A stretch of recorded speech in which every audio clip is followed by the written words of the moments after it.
fast, sitting here praying that this night's gonna last. You got it all on tap, I'm loving your vibe, always have your back. We like all the same tracks, listen all night in the sheets all black. Salam sejahtera Malaysia, selamat datang ke channel Fels Lifestyle. Info padu, info hangat disediakan di dalam channel ini. Sebelum ini kita mendengar berkaitan dengan isu Menara Ilham disita yang dikaitkan dengan nama bekas Menteri Keuangan yang juga kita boleh katakan adalah sekutu Tun Dr. Mahathir, yaitu Tun Daim Zainuddin. Satu artikel daripada Sinar Harian, isteri dakwa Tun Daim dianiaya. Isteri bekas Menteri Keuangan Tun Daim Zainuddin mendakwa suaminya dianiayai disebabkan kejayaan beliau sebagai ahli perniagaan yang sangat berjaya sebelum menyertai kerajaan. Toh Puan Naimah Khalid mendakwa kejayaan Tun Daim kini dijadikan alasan untuk memfitnah nama baiknya dan menggambarkan sebagai seorang perasua. Suami saya dianiayai disebabkan kejayaan itu. Sebagai sebuah negara yang bebas dan mengamalkan demokrasi, tidak menjadi kesalahan untuk berjaya dalam bidang perniagaan dan industri sehingga mengecap kejayaan, katanya dalam sidang akbar pada Rabu.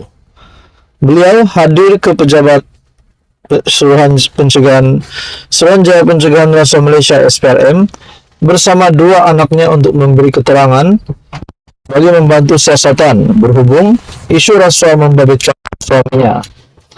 Tambah Naimah, kini sebuah kempen memutar belit maklumat dan persepsi dijalankan bagi memberi gambaran bahwa Tun Daim seorang yang korup semata-mata kerana sangat kaya.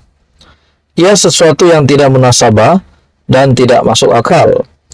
Malah, tiada ahli perniagaan yang berjaya di negara ini akan terlepas daripada tuduhan sedemikian. Hari ini keluarga saya, esok lusa siapakah lagi akan menjadi mangsa soalnya. Bagaimanapun, beliau turut menjelaskan pihaknya akan memberikan kerjasama kepada SPRM seperti yang dikehendaki undang-undang. Walaupun kami tetap mempersoalkan motif siasatan, kami tahu kami akhirnya akan dibuktikan tidak bersalah, jelasnya. Artikel daripada Sinar Harian, isteri dakwa Tun Daim dianiaya. Isteri bekas Menteri Keuangan Tun Daim Zainuddin mendakwa suaminya dianiayai disebabkan kejayaan beliau sebagai ahli perniagaan yang sangat berjaya sebelum menyertai kerajaan. Toh Puan Naimah Khalid mendakwa kejayaan Tun Daim kini dijadikan alasan untuk memfitnah nama baiknya dan menggambarkannya sebagai seorang perasua.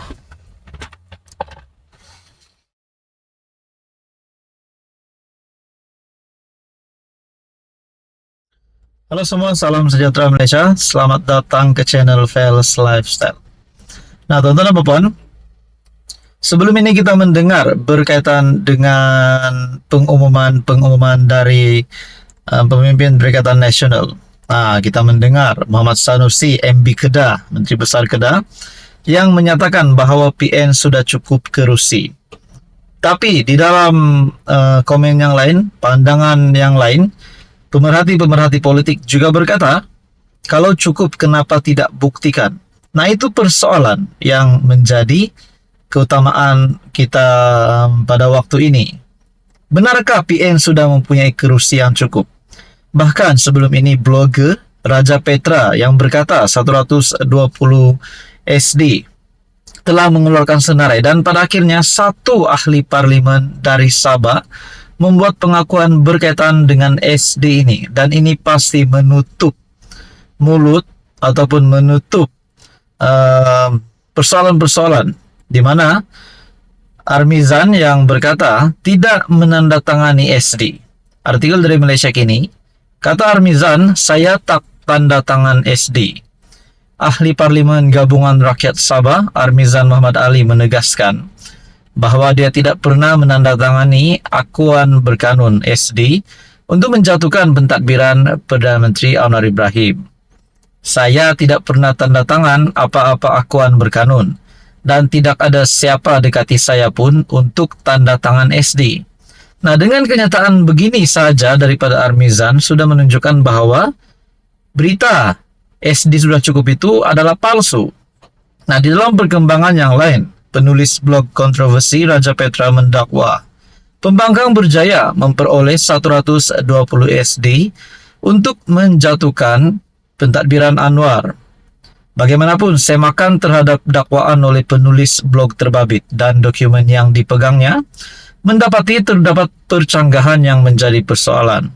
Menurut kertas ketiga yang ditunjukkan oleh Raja Petra, penyokong SD termasuk 14 daripada BN, UMNO 11, MCA 2, MIC 1. Senara yang dikatakan itu juga mendakwa Muda, GPS, PBM, GRS, Warisan dan 3 anggota Parlimen Sabah akan turut menyokong kerajaan pimpinan PN. Selanjutnya, senara itu mendakwa 3 daripada 5 anggota Parlimen Bersatu yang mengisytiharkan sokongan kepada Anwar